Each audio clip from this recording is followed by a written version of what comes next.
ठीक है। सैम्पलिंग का कॉन्सेप्ट मैंने आपको एक बार थोड़ा सा बताया था। सैम्पलिंग में क्या करते हैं, पॉपुलेशन जैसे कहते हैं हम, वो होता है कि पूरा डेटा। और सैम्पलिंग का मतलब क्या होता है, सैम्पलिंग का मतलब होता है कि उस डेटा में से कुछ सैंपल लेना। जैसे मैंने आपको एक एग्जांपल दिया था, मैं इलेक्शंस की बात करूं तो इलेक्शंस में अगर 20 करोड़ लोगों ने टोटल वोटिंग करी, अब 20 करोड़ लोगों ने अगर वोट किया और फिर मुझे अगर प्रेडिक्शन निकालनी है कि कौन सी पार्टी जीतेगी, तो हम क्या करते हैं कि एग्जिट पोल कंडक्ट कराते हैं। अब जो एग्जिट पोल होता है वो 20 करोड़ लोगों से जाके तो नहीं पूछता कि मतलब कौन सी पार्टी को आपने क्या वोट किया, क्या किसको आपने प्रेफर किया, बट हम टोटल रैंडम सैंपल्स ले लेते हैं। जैसे हमने 10,000 लोगों से पूछकर एग्जिट पोल तैयार किया, क्योंकि पूरे डेटा पर एनालाइज करना मुश्किल था, हर किसी के पास हम नहीं जा सकते थे। तो हमने क्या किया, एक रैंडम सैंपल कलेक्ट किया और उस पर हमने एग्जिट पोल तैयार किया।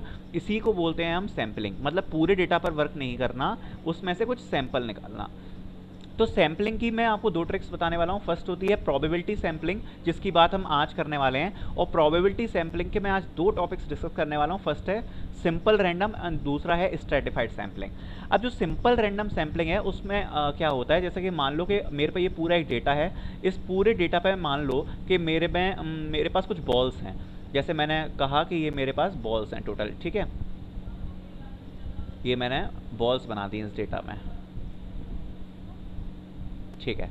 अब ये हमारे पास पूरा डेटा आ गया जिसमें मेरे पास ये सब बॉल्स हैं। अब इसमें से मेरे को सैंपल डेटा निकालना है, मेरे को ये पूरा डेटा नहीं चाहिए, इसमें से मुझे क्या चाहिए, कुछ सैंपल डेटा चाहिए। तो रैंडम सैंपलिंग में क्या होता है, हम सीधे सीधे कोई भी रैंडम सैंपल उठा लेते हैं। जैसे कि मान लो कि इस पूरे सैंपल में से मेरे को क्या चाहिए, मेरे को मान लो कि तीन सैंपल चाहिए। इस पूरे डेटा में टोटल कितने सैंपल्स हैं, 6 हैं, क्योंकि 6 बॉल्स हैं ना। अब इन 6 बॉल्स में मुझे रैंडमली कोई 3 बॉल सिलेक्ट करनी है। अब सिंपल रैंडम में क्या करेंगे, हम सिंपल रैंडम मेथड में हम कोई भी 3 बॉल्स इसमें से उठा लेंगे। अब कोई भी 3 बॉल्स मैंने उठाई, तो मान लो मैंने जो अपना सैंपल डेटा लिया उसमें से एक बॉल मैंने ये सिलेक्ट कर ली और 2 बॉल्स मैंने ये सिलेक्ट कर ली। कोई भी स्ट्रेटजी यूज नहीं करी, बस रैंडमली कोई भी 3 बॉल्स उठा दी। तो 2 बॉल्स हम पर कौन सी हो गई, ब्राउन वाली दो बॉल्स हो गई, और जो एक बॉल बची वो क्या हो गई, ब्लैक। 2 हमने ब्राउन बॉल सिलेक्ट करी और एक बॉल सिलेक्ट करी, वो थी black. This is all about simple random sampling. अब जो सिंपल रैंडम सैम्पलिंग है वो प्रोबेबिलिटी सैम्पलिंग के अंदर क्यों आती है, पहले हमें ये अंडरस्टैंड करने वाली चीज़ है। तो जो प्रोबेबिलिटी सैम्पलिंग होती है, प्रोबेबिलिटी सैम्पलिंग का मतलब ये होता है कि हम जो भी आइटम सेलेक्ट कर रहे हैं उसके सेलेक्ट करने की प्रोबेबिलिटी इक्वल है। क्योंकि इन सारी 6 बॉल्स में से कोई भी बॉल सेलेक्ट हो सकती थी, सबका इक्वल चांस था। अगर जैसे यहाँ 6 बॉल हैं, अगर मैं हर बॉल की बात करूँ तो हर बॉल की सिलेक्ट होने की प्रोबेबिलिटी थी 1/6। इसलिए इसको प्रोबेबिलिटी सैम्पलिंग के अंदर रखा जाता है कि मतलब हर चीज़ की सिलेक्ट होने की एक प्रोबेबिलिटी इक्वल है, ठीक है। This is all about simple random sampling. अब आपको समझ में आ गया होगा क्या किया, जितना भी डेटा था उसमें से रैंडमली कुछ भी सिलेक्ट कर लिया, ठीक है, ये बात हमको हो गई क्लियर। अब मैं बात करूँ स्ट्रेटिफाइड सैम्पलिंग की। स्ट्रेटिफाइड सैम्पलिंग क्या होती है कि हम कैटेगराइज करते हैं फीचर्स के हिसाब से। क्या करते हैं, कैटेगराइज करते हैं फीचर्स के हिसाब से। मान लो ये मेरे पे पूरा पॉपुलेशन डेटा है, ये पूरा मेरे पे पॉपुलेशन डेटा है। अब इस पूरे पॉपुलेशन डेटा में मैं फीचर देखूंगा कि फीचर मैंने देखा, फीचर क्या था कि भाई हम पर 3 कलर की बॉल्स हैं, एक है ब्लैक, एक है ब्राउन और एक है पिंक।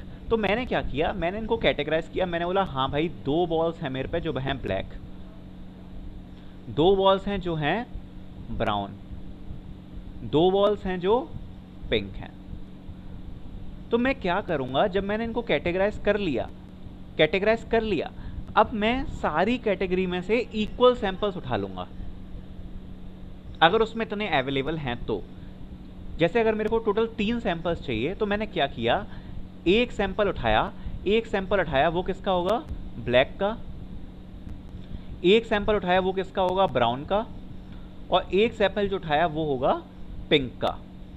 तो जो मैंने सैंपल उठाया उसमें क्या क्या चूज होगा, एक ब्लैक वाला हो गया, एक ब्राउन वाला हो गया, एक पिंक वाला हो गया।